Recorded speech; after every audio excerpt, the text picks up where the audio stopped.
Today we're making a custard with blueberry sauce that Brie picked out of the bag. It's going to be relatively simple with some ups and downs as we go through the learning process of making custard.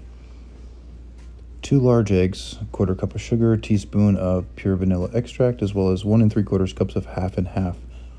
The sauce will use orange marmalade, orange juice instead of cognac, water if required, and some blueberries. Preheat your oven to 350 and then start collecting all of your items you're going to need. Ramekins, mixing tools, mixing bowls, all those types of things.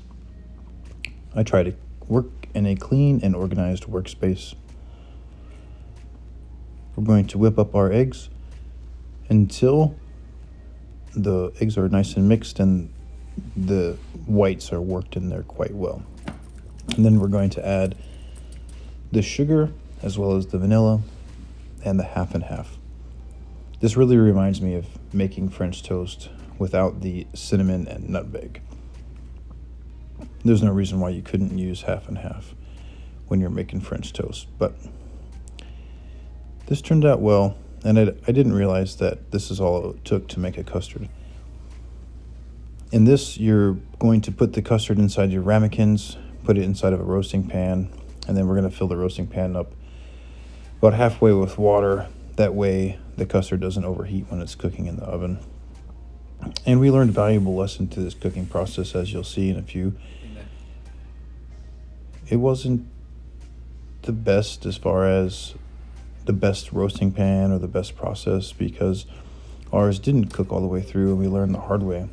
We actually didn't leave it in there for 35 minutes. We left it in there for 45 minutes, and it still wasn't set up all the way. But we figured after 45, we better take it out. While it's in the oven, you make your sauce. You just mix together the marmalade, the blueberries, the orange juice, and water if you need it. In this case, we didn't really need the water, but you mix it up and just put it back in the refrigerator and wait while your custard is in the oven. I didn't know what to do with the water. We pulled the custard out of the oven after 45 minutes, and it still wasn't set. Let it sit there to it gets to room temperature, and then put it in the refrigerator for 3 hours, and then let it cool. This is what happened with ours after 3 hours, a complete failure. It was still good though. We did decide to put the other ones back in the oven, and we cooked them for an additional 45 minutes. So it kind of turned into a little creme brulee, but it was delicious. And she caught me drinking the orange juice out of the jug.